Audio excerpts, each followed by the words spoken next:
How we doing, ladies and gentlemen, over on the YouTube side of things? My name is Wolf, and welcome to my League Starter for Ultimatum League. Now, is this character going to be good for the League mechanic? Debatable, I'll be entirely honest with you. This is a character and playstyle that I have never played, and that I've wanted to play for a very long time. This used to be the meta sort of playstyle, but I've taken it, I've tweaked it, I've probably made it shittier, and made my own rendition of it that I've wanted to run for quite some time now. So, I'm going to be playing a Tornado Shot Magic Find Ranger. I always wanted to try doing like a Magic Find character in Solo Self-Found and seeing what I end up with, but this is going to be a sort of different variation on most people's Tornado Shot characters that just blow up the screen. I'm going to be playing a Bleed Deadeye, as opposed to most people's like Elemental versions or whatever the fuck they used to play. I don't know. There was mostly Elemental with like high crit chance because they were using Wind Force, or what was the bow called? Wind something. I don't remember. I remember Cyber bricked like 4 of them at one point. But yeah, they used that bow, and it gave you more rarity if you killed like frozen enemies or chilled enemies, something like that. We're not doing anything like that. That would be an interesting way to take this, but I decided to make it a bleed character instead because I hate myself and enjoy trying to make bleed work for whatever reason. So as a result of doing that, certain calculations aren't going to work in Path of Building, like my bow that it can't do the math for, and that I don't even know if I'll be able to get. But still, so this character is set up to be my one character for the league. So it has an AoE farming setup, and it also has a single target setup as well, which will do 3-fold, 4-fold the damage for bossing and what have you. This is obviously as rigged up as I can get. It's going to vary depending on what uniques I get, what gear I get, etc., etc., etc. This is the setup I have currently. It may change, but right now it's pretty well optimized, or as close as I can realistically get. So, with Deadeye, we are going to be going for Far Shot and Endless Munitions. Endless Munitions getting a buff to projectiles since the last time I played it is going to be very nice for Tornado Shot, meaning we have 9 projectiles for free, because each Tornado Shot projectile it gets shoots out 3 projectiles. It's weird, but it basically makes it so it multiplies the projectiles even more. So this will give me 9 projectiles instead of 3 while running Tornado Shot. I may still need to get some extra Pierce somewhere, depending. We'll have to see when I actually play the build. Certain things like that require refinement and require me actually playing it. Then we're going with Rupturing, which is critical strikes which inflict bleeding, also inflict rupture, which ruptured targets take 25% more damage from bleeding, and bleeding on them expires 25% more quickly for 3 seconds. Up to 3 ruptures can affect a target. The math on this is never going to be correct either, because I can't calculate if the bleed is a crit or what have you, right? So the math on that is impossible as well, since I'm running Crimson Dance for bossing. On top of that, the math is pretty much impossible, because every bleed will snapshot. If you crit, it'll like overlay itself on top of all the other bleeds until you have 8 stacks of crit bleeds, and 8 stacks of crit bleeds with ruptures on them, or with 3 ruptures. Yeah, the math is not really doable in Path of Building constraints. So actual top end damage, I have no idea, but relatively high. Then we have Tailwind, and that is going to be our movement speed and just attack speed and that sort of stuff set up there, giving us pretty decent attack speed. We're using a Thicket Bow for just fast attacks as well. You can use other bows if you want to. I prefer the fast attack speed ones myself. As for entirely optimal, not really sure. I just prefer to use a Thicket Bow personally. Far Shot is also going to be factored into our damage now. We're going to be playing relatively far away.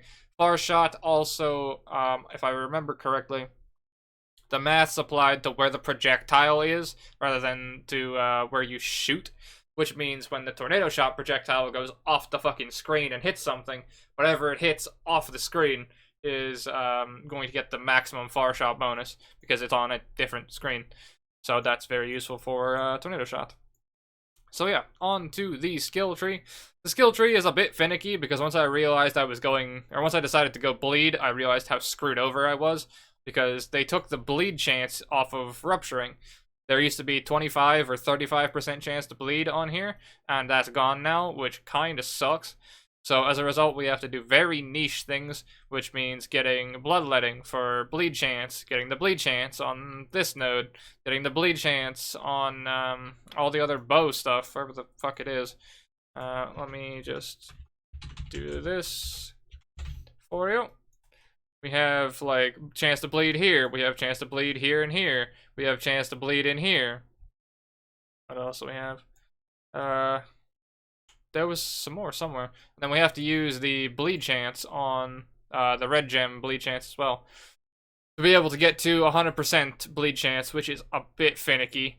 And then on top of that, we are also using Vuln on hit gloves, which also gives bleed chance. But you have to find or corrupt those, so those are going to be difficult to get. So it's a little bit finicky in regards to the skill tree. There's certain things that you need, being these nodes here, to get 100% or at least 95% bleed chance. So to start off, we're going to grab our life, come out here, and then from there, you want to go straight for bleed chance pretty much. Come down here, grab all of this for damage over time. Come down here, grab your bleed chance. Go here, grab your bleed chance, and then come down here, grab your bleed chance here as well. Now, you can go like this way if you want to get the save points, but it's not really worth. You need the life, personally, because the life is already pretty low. I've realized that life on the ranger side of the tree is a little bit scarce, but yeah. So grab all your bleed chance, and then from there, Crimson Dance is going to be useful later on. I would not grab it while leveling, because it's going to lower your bleed damage overall. This is better for bossing and endgame. I may even like unslot it and slot it depending on what content I'm doing. And then from there, we're running with a couple of different keystones. We have Vol Pact to give us more life leech. This I'm going to experiment with. I'm not sure if it's better than just using a life flask. We'll see. I'll get back to you on that one. Wind Dancer is a bit of extra survivability. And we're pretty much just grabbing life, frenzy charges, and then Disciple of Slaughter here as well. This is going to give us a chance to get a frenzy charge on kill, meaning we don't have to use Blood Rage, because I'm not using Summon Stone Golem, so I don't have the consistent life regeneration to offset that. So as a result, we're going to be going for this and just make it or just get down to it, just take it this way rather than anointing it, because getting a golden oil is impossible in solo self-found constraints. So yeah. Then we pop over here, grab Wind Dancer and physical damage stuff and some life. And from there, we can start going up here.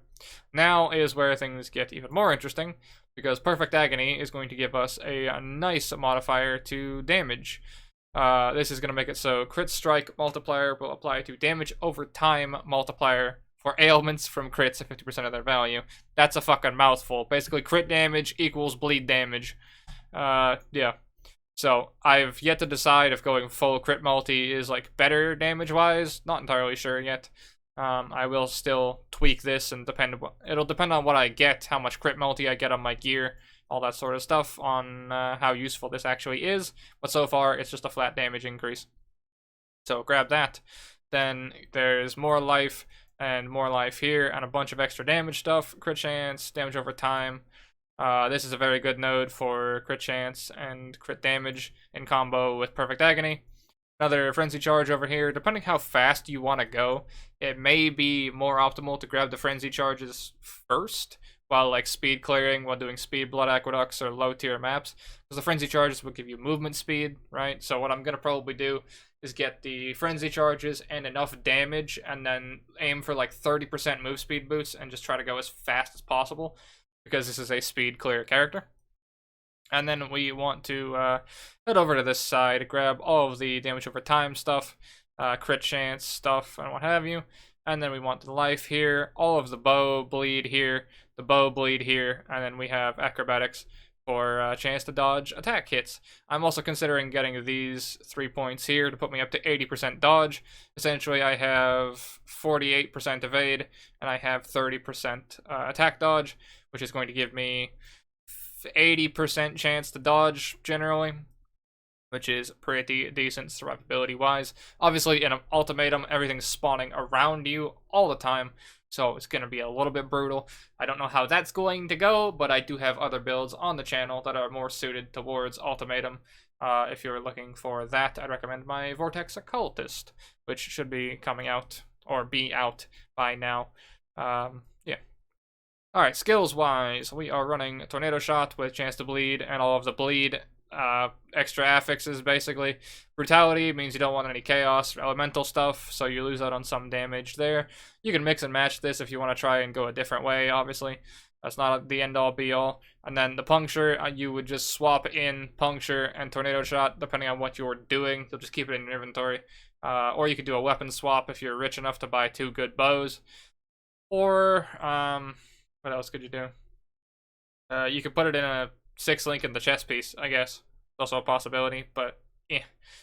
Auras-wise, we're running Herald of Purity Precision at a very low level for the accuracy and a bit of crit chance. War Banner, this is just extra accuracy as well as some damage. You can slam the banner for Adrenaline too, which will give you bonus damage. I don't have that turned on, but it will boost your DPS. You'll be slamming it on bosses and just going apeshit. Then we're running a Malevolence as well for damage over time, and an Enlighten if you get one. If you don't, it's whatever. If you don't get one, you can put it in a 4-link. If you get one, you can put it in a 5 or 6-link chest piece or bow or God knows. Golem, we're using Cast When Ice Golem. This is crit chance and accuracy. This is so we can get up to 100% hit chance or get closer to 100% hit chance. 96% is more than fine with 3 APS. Vulnerability is from the gloves. You're going to want to use the first pair of Curse on Hit Vuln gloves you find.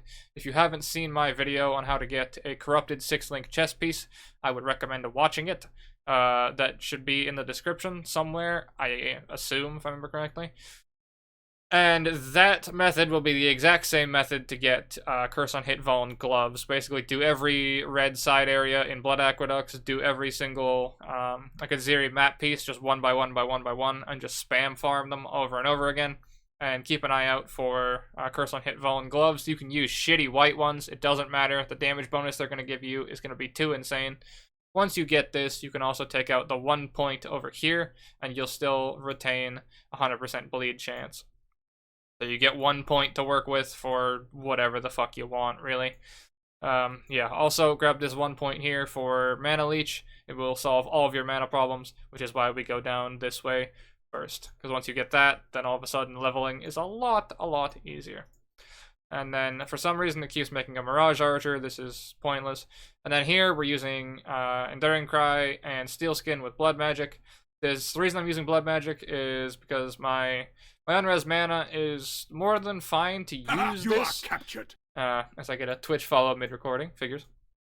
But the reason being is that someone linked me the new, Corrupted Blood stuff that's coming out. Essentially, you can give yourself the ability to apply Corrupted Blood by spending a specific amount of life.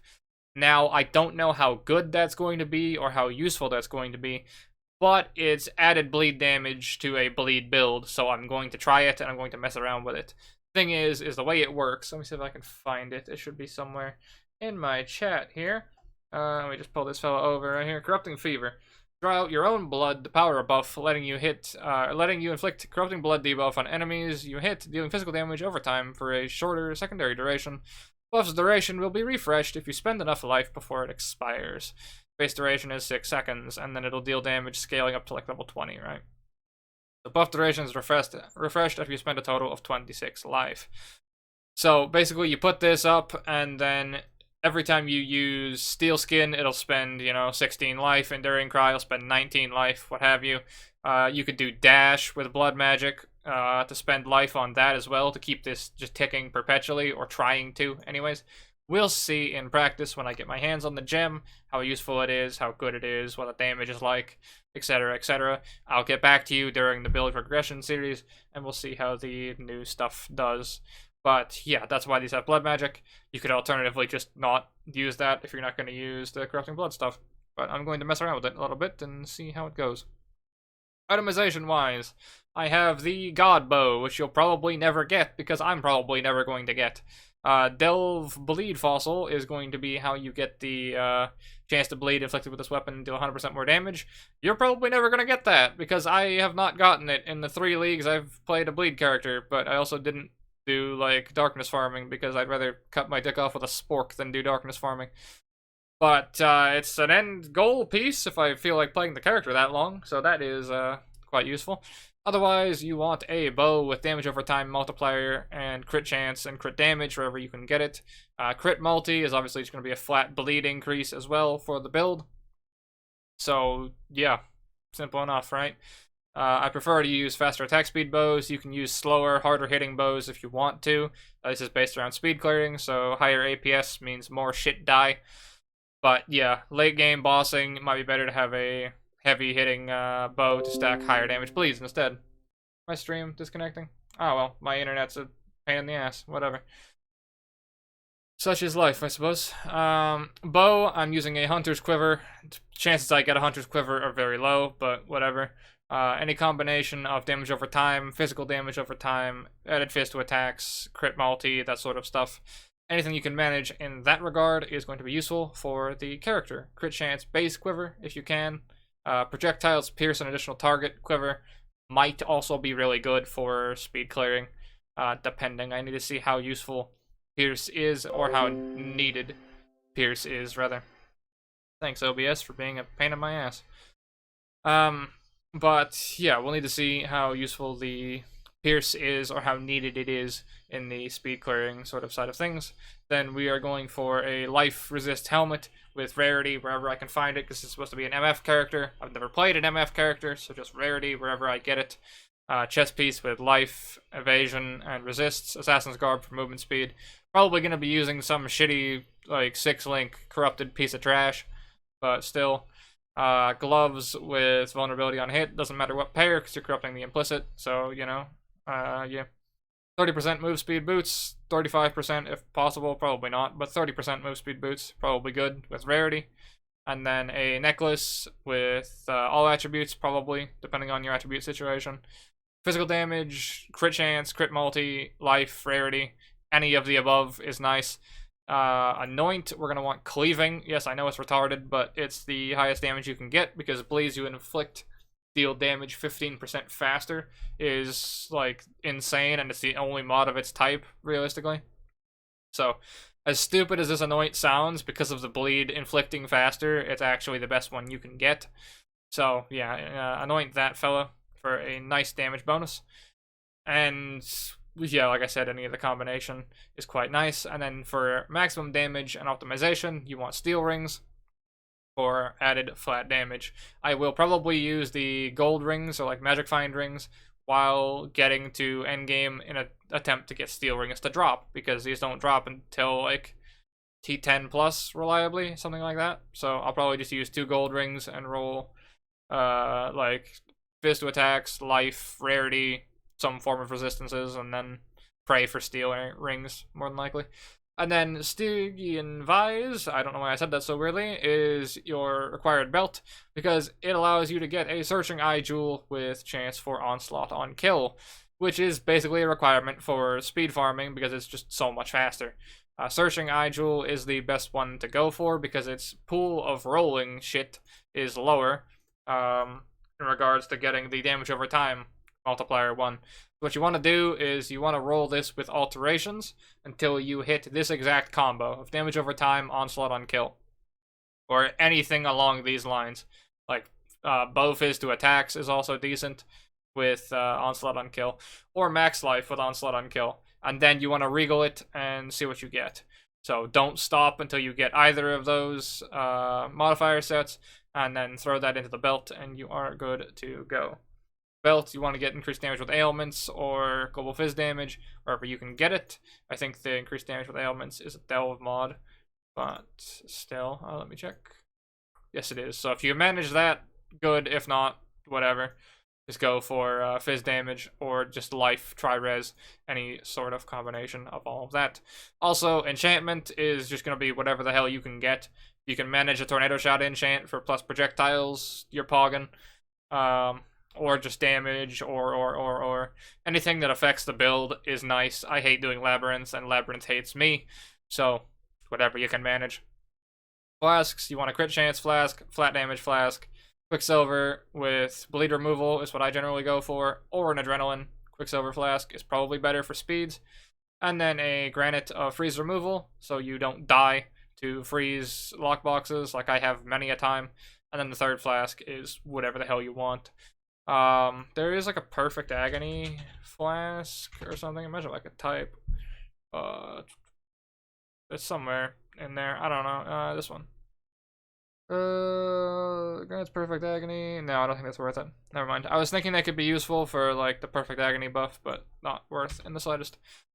I don't know about any bleed uniques that are useful. Like if you can get a Venopuncture from Blight, that's really good because that gives you chill. Actually, it could be kind of stupid cheesy if you get a Venopuncture to bleeding enemies you kill with hits shatter. Non-chilled enemies you inflict bleeding on are chilled. Now, reason this is stupid, you combine that with Wind Ripper, I think Keith said it was, right? And then increased quantity of enemies dropped by slain frozen enemies. Now, there's a chance to freeze somewhere along there, math-wise. Yeah, I think. So that could be a sort of cheese way to get extra magic find. But yeah, I'm pretty sure that would allow you to freeze stuff. I think. I don't know, I'm not entirely sure. It might. This game's got too many fucking interactions for me sometimes. There might be something there. You might need other ways to freeze. Who knows? It's meme. It's probably never going to happen because I'm never going to get a Wind Ripper. But yeah, that is pretty much the character. This is going to be my League starter that I will be playing on stream, and you are going to be seeing a lot more of it in the coming days once I get to actually play it. So yeah, stay tuned for build progression to see how the character goes. It'll be all for me, and as always, take care, gentlemen. I shall see you in the next one.